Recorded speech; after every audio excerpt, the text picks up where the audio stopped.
So you've been diagnosed with an autoimmune condition. I'm sorry. Like me, you might be thinking, what on earth do I do now? Well, this video isn't about specific treatments for specific autoimmune conditions, nor is it about specific approaches to managing those conditions. Because after years of trying those things randomly and getting absolutely nowhere, I realised something. I didn't need more advice. I needed a way to organise and understand that advice. Today, I'm sharing a simple but powerful 3-step system to follow at any point post-diagnosis. This system helps give you the tools, knowledge and confidence you need to take back control and navigate life post-diagnosis. Step 1. Understanding. At first, I followed every bit of advice I came across, from doctors, nutritionists, functional medicine practitioners, even random people on the internet. And I didn't really know what was going on in my body. I was stuck endlessly questioning everything I was trying, obsessing, is this the right thing to do? Is it the wrong thing to do? The first step to taking back control was gaining a basic understanding of what was going on, both in autoimmune conditions in general and about my own specific condition. Don't worry, you don't need a science degree for this bit, I promise. I'm going to share with you some of the key information and give you some advice on how to find the rest. Autoimmune basics. When you have an autoimmune condition, your immune system starts attacking healthy cells, mistaking them for threats. This damages those cells, stops them doing their job, which causes your symptoms. Once your immune system learns something is a threat, it doesn't forget, which is great for fighting infections, not so great when it's attacking your own cells. And really at this stage, that is all you need to know. Simple, right? I did promise it wouldn't be too bad. I know it seems basic, and it is, but it is a starting point from which gradually you can build your knowledge over time.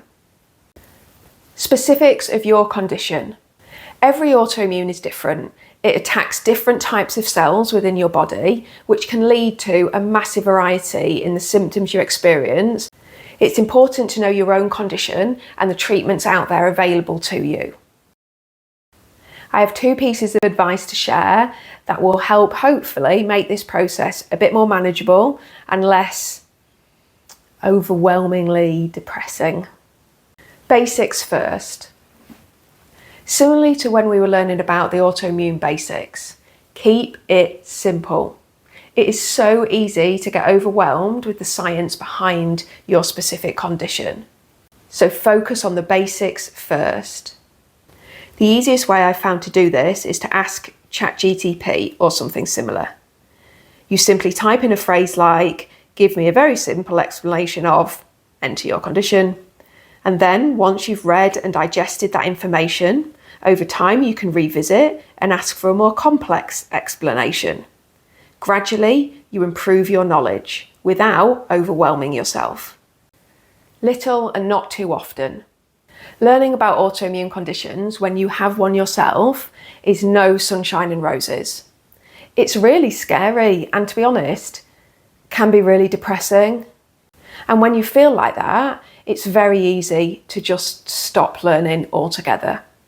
So the advice, keep your research to short periods of time and give yourself plenty of breaks where you can A, distract yourself and think of something completely different, and B, have time to process and adjust to the information you're learning.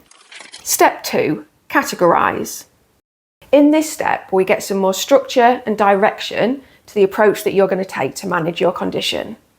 You've now got a better overall understanding of what's going on. But instead of diving headfirst into all the treatments, like I did, and getting nowhere, we're going to categorise them, thinking about what we are trying to achieve with each one. As I explain the different categories, I'm going to be using my own autoimmune condition, Sjogren's syndrome, to explain and give examples. But these categories work for all autoimmunes. So as we go through, I'd encourage you to think about your condition and how your treatments and approaches and techniques would fit into each category. Number 1, calm the immune system. We know the root cause of an autoimmune is our immune system's basically gone haywire, and we can't effectively turn off the part that's gone rogue. But what we can do is influence the immune system as a whole. By calming the immune system, we can calm the attack on our own cells, reducing our symptoms. Examples in this category include medication, nutrition, stress management, sleep, existing infections, intolerances, allergens, the list goes on. Number 2, managing symptoms. This can be approached in 2 ways. The reactive approach to managing symptoms is responding to your symptoms in the moment to make them feel more tolerable. So for me, when I have dry eyes, I'll use eye drops to make them feel better, or I might use painkillers to help with a headache. The preventative approach to managing symptoms is about the actions that you take or you don't take to avoid an immediate aggravation of your symptoms.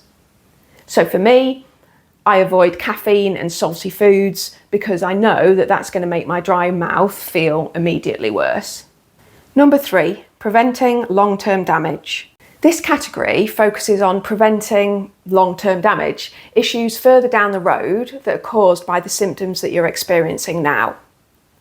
An example for me, because I don't have very much saliva, I'm prone to tooth decay.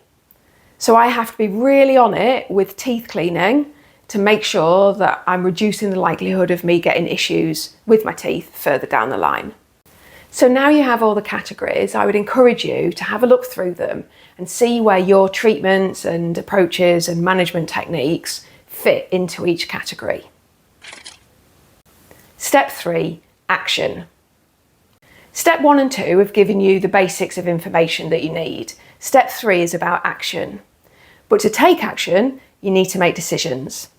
And if you're anything like me, this might be where you get a little bit stuck. It's hard to make decisions and not to second guess every decision when the implications are real. There are physical and financial costs to a lot of the decisions we have to make. I've made so many mistakes in this step and continue to do so.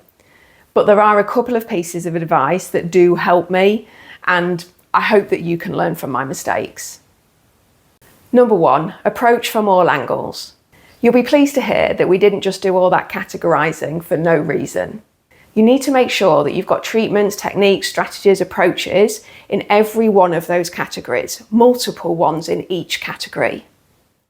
And you need to make sure that you are doing those all of the time, whether you're feeling a little bit better or whether your symptoms are really bad.